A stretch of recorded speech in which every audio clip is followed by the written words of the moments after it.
Benang merah Rizik Syihab dengan Wakil Ketua MPR yang meminta Menkeu dicopot, ditulis oleh Nafis Siwar di siwar.com. Tadi, penulis tidak sengaja membaca berita bahwa 2 orang petinggi MPR berang terhadap Menteri Keuangan Sri Mulyani untuk dipecat.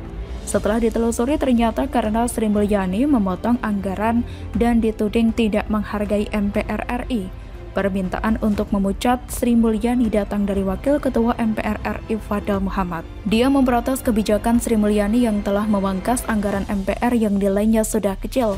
Hal ini tidak sejalan dengan kondisi keorganisasian MPR yang justru lebih gemuk dari semula 4 pimpinan menjadi 10 pimpinan. Kami di MPR ini kan pimpinannya 10 orang, dulu cuma 4, kemudian 10 orang. Tapi anggaran MPR malah turun terus, kata Fadel. Ketua MPR Bambang Susatyo pun ikut menimpali pernyataan Fadel. Bamsud mengatakan Sri Mulyani tidak menghargai MPR karena berulang kali diundang untuk rapat namun mangkir. Sri Mulyani dipanggil pimpinan dan badan anggaran MPR RI untuk membicarakan perkara refocusing anggaran COVID-19, termasuk anggaran di lembaganya. Sebagai Wakil Ketua MPR RI yang mengkoordinir badan penganggaran, Pak Fadel Muhammad merasakan betul sulitnya berkoordinasi dengan Menteri Keuangan, kata Bamsud dalam keterangan resminya. Menanggapi pernyataan 2 petinggi MPR tersebut, Sri Mulyani pun angkat bicara. Sri Mulyani mengaku 2 kali diundang rapat dengan MPR, namun tidak bisa menghadirinya. Pertama pada 21 Juli 2021 karena bersamaan dengan rapat internal Presiden yang harus dihadiri sehingga kehadiran di MPR diwakilkan Wamen. Kedua pada 28 September 2021.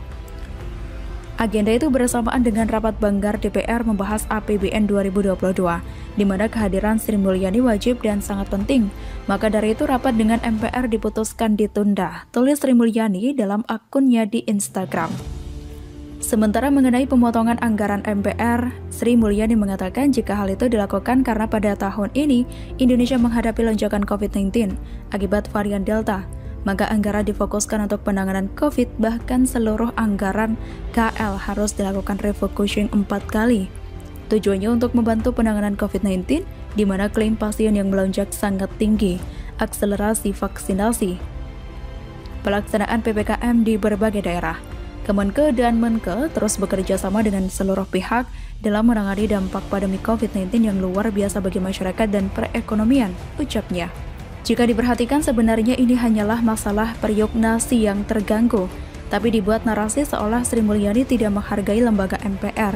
Sebagai rakyat kecil, penulis merasa malu ya melihat kasus ini menjadi perbincangan publik. Kesannya sesama lembaga negara tidak akur dan lebih miras lagi karena kasus uang atau anggaran. Seharusnya kita sebagai rakyat Indonesia merasa bangga dan berterima kasih kepada Menkeu karena beliau berusaha keras memikirkan nasib jutaan rakyat Indonesia yang terkena dampak dari COVID-19 selama ini. Sri Mulyani adalah orang yang berusaha keras bagaimana kasus COVID-19 di Indonesia bisa teratasi sekaligus perekonomian jutaan rakyat Indonesia tidak terlalu terpuruk akibat COVID ini. Dan Alhamdulillah, Indonesia termasuk salah satu negara yang berhasil mengatasi COVID dan perekonomian kita juga tetap bertahan di tengah situasi pandemi saat ini. Bukankah kita lebih baik kita menyelamatkan hidup jutaan rakyat Indonesia daripada segelintir orang di MPR, bukan? Lagi pula petinggi yang ada di MPR tersebut juga bukan orang susah.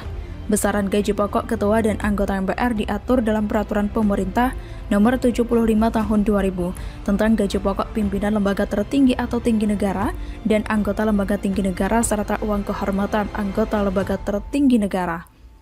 Untuk ketua MPR, gaji pokoknya sebesar Rp5.040.000. Selain gaji pokok, ketua MPR dan anggota juga berhak mendapatkan rumah dinas, kendaraan dinas, dan fasilitas lain yang menunjang pekerjaannya. Meski terbilang kecil gaji pokoknya, namun tunjangan bulanan anggota MPR jauh lebih besar.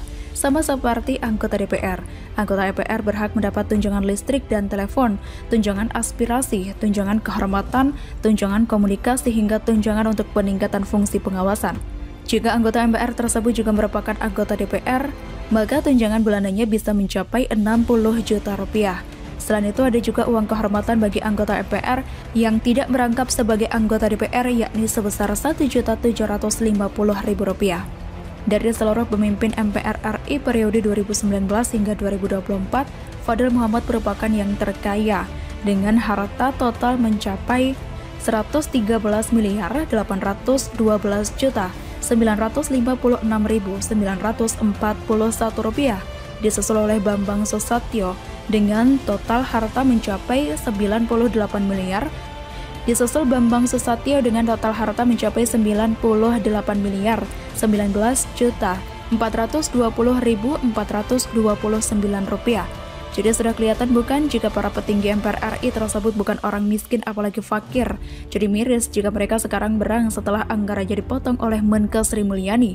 Menurut Lusius, peneliti dari Forum Masyarakat Peduli Parlemen Formapi, alasan MPR yang meminta Sri Mulyani dicopot itu kekanak-kanakan dan tidak mencerminkan kebijakan pimpinan MPR.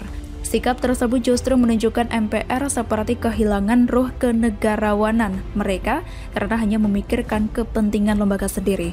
Masa gara-gara pengurusan anggaran MPR Presiden diminta mencopot Menkes sih?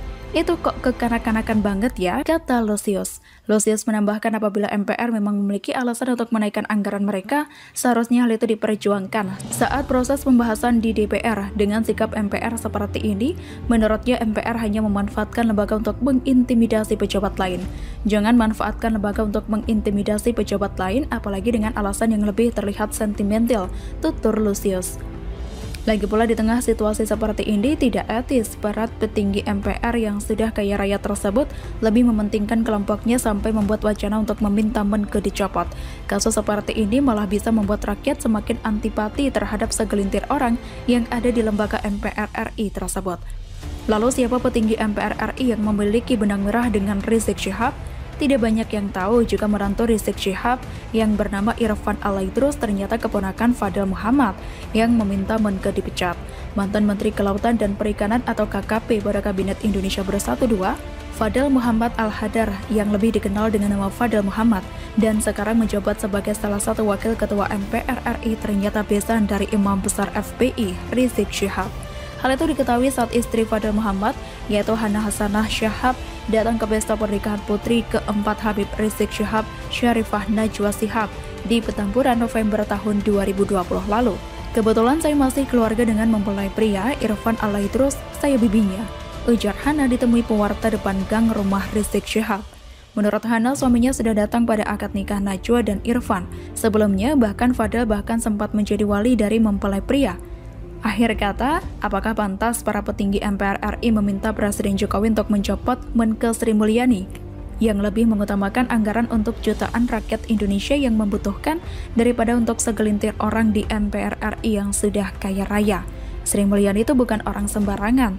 Beliau sudah 2 kali mendapatkan penghargaan dunia sebagai Menteri Keuangan terbaik. Wassalam, Nafis. 2 Desember jadi Hari Ahok Nasional, karir Ahok muncrat, Rizik malah dipenjara, ditulis oleh Manuel di Steward.com. Sejak 2016, 2 Desember sekarang bisa dinobatkan menjadi Hari Ahok sedunia. Semua orang mengingat Ahok, mengingat perjuangannya, mulai dari orang-orang yang waras sampai orang-orang dungu yang rela panas-panasan dikibulin koordinator lapangan, dan sambil dijanjikan sesuap nasi dan teh plastik. Sekarang kita tahu bahwa betapa Ahok begitu mengerikan di mata mereka, sehingga mereka harus turun ke jalanan, menyembah Ahok dan memberikan penghormatan, karena Riziklah yang menginspirasi mereka. Rizik meminta mereka mengingat Ahok setiap tahun. Rizik, Bahar, Anwar, Felix, Anies, Amin, dan satu orang lagi yang saya nggak mau sebut namanya, awalnya mengatakan bahwa Ahok ini adalah sosok yang harus diingat terus-menerus. Kalau perlu, tunjukkanlah di pinggir jalan dan di perempatan. Doa keras-keras oleh Tuhan mereka tuli dan butuh dibentak. Sekarang kita melihat bagaimana Ahok yang dulunya di penjara sekarang masuk jabatan tertinggi, meski badai Arya Sinulinga mantan pendukung Haritanu yang diangkat jadi wakil menterinya Erick Thohir yang sibuk urus toilet di SPBU menyerang Ahok. Sekarang kita tahu Ahok ini makin lama makin besar. Sejak 2016, nasib Ahok dianggap sudah hancur. Tapi siapa sangka Tuhan memberikan ruang besar dan juga umpan lambung kepada Ahok. Ahok tetap setia kepada NKRI, setia kepada Tuhan dan di dalam penjara. Dia berubah banyak. Perenungannya akan kebenaran firman Tuhan membuatnya melesat jauh. Dia diangkat oleh Pak Jokowi menjadi komisaris utama BUMN Pertamina. Bukan Erick setahu saya. Dia diangkat tinggi meski tidak lagi bermain di karir politik yang sebetulnya bisa lebih memberikan banyak manfaat kepada rakyat Indonesia. Tapi ya sudah, mau bagaimana lagi kalau Rizik dan Ma'ruf gak setuju? Buat saya, apa yang dilakukan di tahun 2016 oleh Anies, Rizik, dan MUI saat itu yang jadi pembuat fatwanya, justru berbalik menjadi yang terbaik kepada Ahok. Jadi mengingat sebuah firman, bahwa segala sesuatu yang terjadi di dalam hidup orang yang takut akan Tuhan akan datangkan kebaikan. Siapa sangka, Ahok yang sudah mati karir politiknya terus-menerus diingat oleh para kadron. Saya saja sebetulnya sudah tidak terlalu ingat dan tidak terlalu peduli dengan Ahok. Tapi saya berterima kasih kepada para kadal gurun yang di dalam kedunguannya justru membuat saya ingat Ahok. Selama ini kita tahu bahwa Ahok di Pertamina bersama Ibu Nike ini menjalankan tugas yang tidak mudah. Mereka tetap fokus bekerja membesarkan Pertamina dan meningkatkan pelayanan. Meskipun melihat bosnya sidak tempat pipis berbayar, susah banget jadi Ahok. Saat dia jadi gubernur DKI Jakarta, dia merasa nyaman karena bosnya Pak Jokowi, yang kerja keras juga buat rakyat. Saat dia jadi bos Pertamina, dia kaget mungkin melihat Erick Thohir yang sidak tempat kencing dan Arya Sindolingga yang malah nyinyirin soal Ahok yang disebut sebagai komisaris rasa dirut. Aneh. Tapi kembali ke acara 212, acara bernomor Wiro Sableng itu menjadi sebuah acara yang sangat baik, bisa dinobatkan menjadi Hari Ahok Sedunia. Kenapa?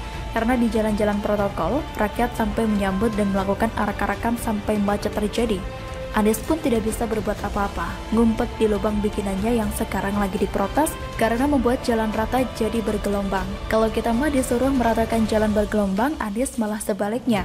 Ahok lagi-lagi diingat. Ketika kita menyebut nama-nama musuhnya, Ahok berhasil menundukkan orang-orang yang tidak menyukai mereka.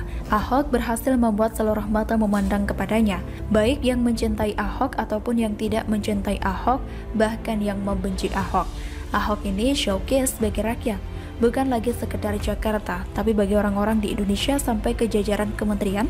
Untuk si Arya dan bahkan Erick Thohir terinspirasi olehnya.